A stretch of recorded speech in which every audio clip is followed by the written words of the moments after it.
What is good, guys? Soldier Only here from SportsNerdWeb with this week's episode of SportsNerdWeb Weekly. What I want to get into first this week, last Friday, Titanfall 2 finally dropped. So I have had a chance to play a little bit of that. I still haven't gotten into any of the multiplayer yet, so I've just been playing the campaign. And so far, it's really good. I would even go. I mean, I didn't really have a lot of expectations for the campaign going into it. I love Titanfall 1. Obviously, Titanfall 1 was just mainly multiplayer. So I came into Titanfall 2 just really curious about the single player campaign, and I didn't have really any expectations. Respawn actually they did really well at keeping a tight, keeping a lot of the stuff from the single player campaign hidden.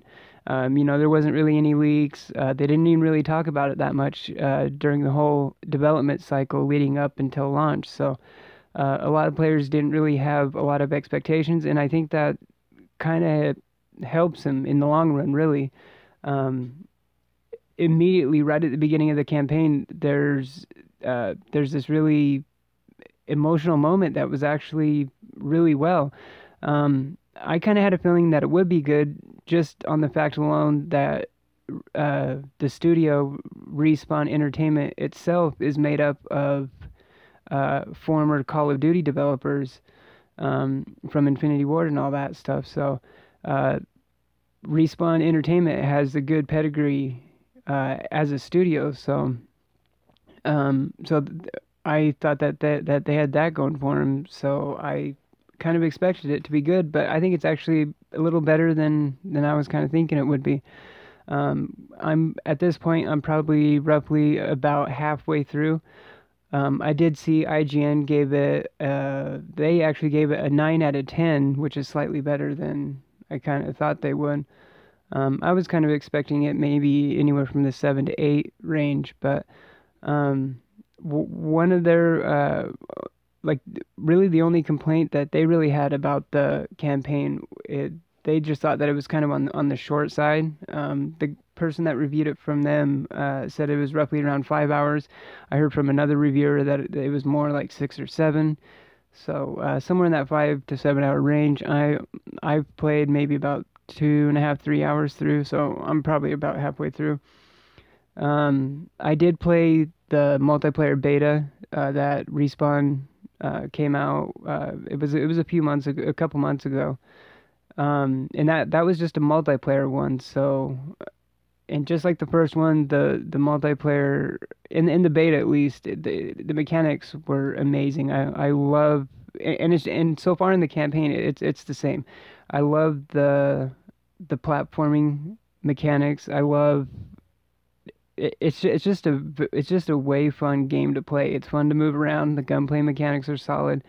It's an awesome game so far. Definitely better than the first by far. And the first one was really good. This one obviously is just more fleshed out, more well-rounded, since it does actually have a single player campaign now.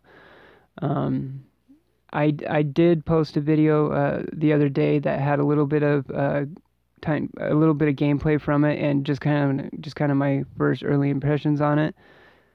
Yeah, obviously, which are really well. So in the near future, I should have a full review up of the single player campaign. I'm also going to try streaming it. I'll probably actually try streaming it a little bit tonight, but I'm definitely going to start streaming it a lot more if my stream holds up. I haven't been streaming a lot lately because I'm also having issues streaming with my PlayStation now as well as the Xbox. So it's yeah, it's been a pain lately. So but eventually I'm gonna get a PC, and I'll start streaming using most likely probably OBS and stuff like that. So it should be a lot more stable, and I shouldn't have any issues or anything like that with it. Also last week, the Division Update 1.4 finally dropped. I also made a video on that with my early impressions. I still haven't spent a lot of time with it, but I think, as I said in my last video, I think Massive is on the right track of bringing bringing a lot of the players back to the division that have left, a lot of the lapsed players. Since 1.4 went live last week, it seems like a lot of the reaction from the community is positive. So I think a lot of people are liking it. It at least it seems to be going that way. They've also been doing some podcasts over the last couple weeks. I think they're gonna make it mainly a weekly thing now, and they'll still do. I think it's Thursdays. I'm not positive, so don't really quote me on this, but I think it's Thursdays they do their State of the Game, and I think they're going to start doing a podcast on Tuesdays, because when I was at work today, I actually listened to one of the podcasts. It had Hamish, I think he's their community manager and stuff, so just like Bungie with Destiny, it seems like that they're paying a lot of attention to the community, what the community wants to bring them back. I mean, because as I've said before in the videos, the division saw a 90 or 95% player drop off. That is insane. I've never heard of a player base drop off that big in any game before. So if division can pull itself out of this, that would be a truly amazing thing to see.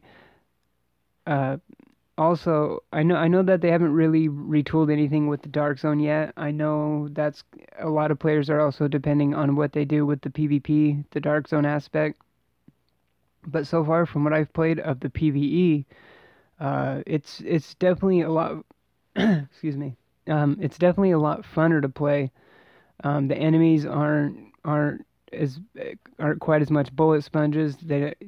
So the time to kill them is better. The time to kill you, the player, has been improved. It's not as quick. It's just overall, it seems like it's just much more balanced out. And like I said, it's just a lot funner to play. So, yeah, I'm actually excited to be spending a little more time with that game as well. I should also have a more fleshed out and deeper review on 1.4 coming in the near future as well. And also, I mean, we're finally hitting that time of year now where things like video game wise is really picking up. I mean, we're hitting that busy fall season. Like I said, last Friday, Titanfall 2 dropped.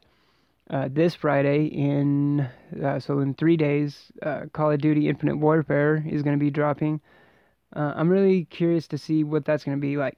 I mean, it's a Call of Duty game, so we all know it's going to sell. So it's going to sell like crazy. But when the when the unveiling trailer came out back in, I think it was around E3, so it might have been back in June. It was definitely a few months ago. But when that came out, it was actually one of the most disliked videos in YouTube history. So it's going to be really interesting to see what kind of sales Infinite Warfare does compared to compared to how well, their games normally sell on day one. So that's going to be interesting to see. And like I'm not the biggest Call of Duty fan on the planet. I don't buy every single one. Every single year, but I am actually pretty stoked on this one. I didn't even have Black Ops 3, but when the Infinite Warfare trailer came out at E3 this year, I was stoked on it, and that's actually what got me hyped to go get Black Ops 3, and I'm glad I did because I like Black Ops 3 a lot. It's really well. I like it a lot. I was actually streaming it a lot. Earlier, well, actually, like I think it was last month, I was streaming it a lot, but I've just been playing so much Destiny lately, I haven't really had time for a lot of other things.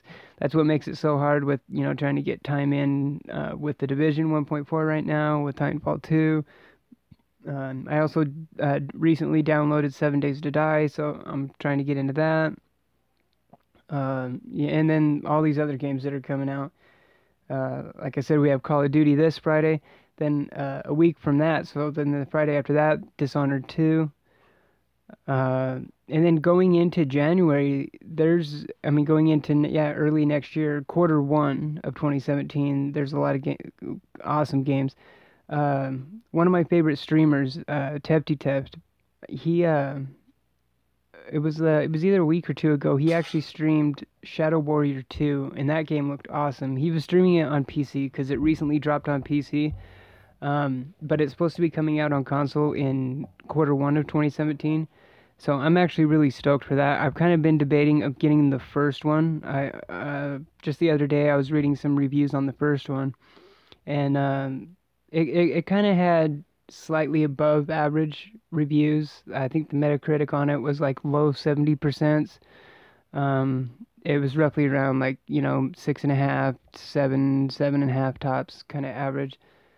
So it seems like the first one was a decent game, but but the second one looked amazing when Tepti was playing it. So I definitely want to check that out on console when that comes out. I don't think they actually have an actual month. I think it's just quarter one 2017. So that can be anywhere from like January to Marchish, probably. Also at the end of January, Resident Evil 7. That's probably it's probably the game I'm most excited about right now, I would say. Huge Resident Evil fan of the series, and it looks like Capcom is, finally doing that big change to the series that the fans have wanted for a long time. Ever since Resident Evil 4. Even with how good Resident Evil 4 was, it's one of my favorite games of all time. Definitely in the top 5, definitely top 3, probably.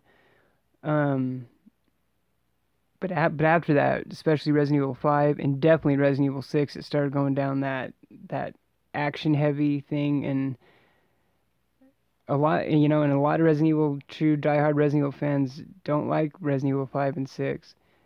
I liked them to an extent. They're definitely probably my least favorite in the series. But I'm such a fan of the whole Resident Evil canon, the whole mythology, the story, all that. So I don't know. Maybe I'm just such a big fan. I even like those ones that are. Because I also love action games and shooters and all that too. But there's a time and a place for everything, and that's definitely not how Resident Evil started. The first. Definitely Resident Evil 1 for sure, and 2 were true to the roots survival horror games. And that's what it seems like Resident Evil 7 is going back towards. It's going to be interesting to see because it's going to be the first Resident Evil in first-person view. You'll actually be able to play it with VR. So if you have a PlayStation VR or anything like that, you'll be able to play the full game beginning to end with VR. So that's going to be really interesting to see how that one does too. Also early next year, I think Horizon Zero Dawn, that game looks incredible. Mass Effect, Andromeda, Days Gone, that unveiled trailer at E3 blew me away. The engine and the tech that game is building on looks incredible. Like how many zombies was on the screen at once and how like fluid and fast it was moving. It looked like that game was running at 60 FPS. Like it had to have been with I don't know. Look it up. Just search Days Gone trailer or Days Gone gameplay. Because actually at the end, what they did at E3 earlier in the event, they unveiled Days Gone with a trailer, and then later near the end of the event, they actually had a big. I don't even remember how long it was, but it was a good amount. It was quite a few minutes of actual gameplay of it. So I definitely recommend checking that out. But yeah, that's pretty much gonna be it for this week. Yeah, like I said, unfortunately I have been having some stream issues lately, but what you can do, just follow me on Twitter. I always keep everyone updated that follows me there. Everything with SportsNerdWeb, all the videos that are being posted, stream schedules, all that stuff. Fuchsia and I were working on some other stuff. We're going to be having, I posted a kind of a teaser to it the other day. We're going to be starting Walking Dead podcast. The first episode will be this coming Monday. We're going to start doing that on Monday. We'll also have our normal Soldier and Fuchsia Only show on Sundays. So, yeah, keep an eye out for that. And, yeah, you can follow me on Twitter at SportsNerd48. You can check out my live stream channels at twitch.tv/soldieronly. Give this video a thumbs up if you like it. You can click the logo at the end of the video. You can click the logo in the corner of the screen to sub to the channel for more content, and we will see you next week. Cheers.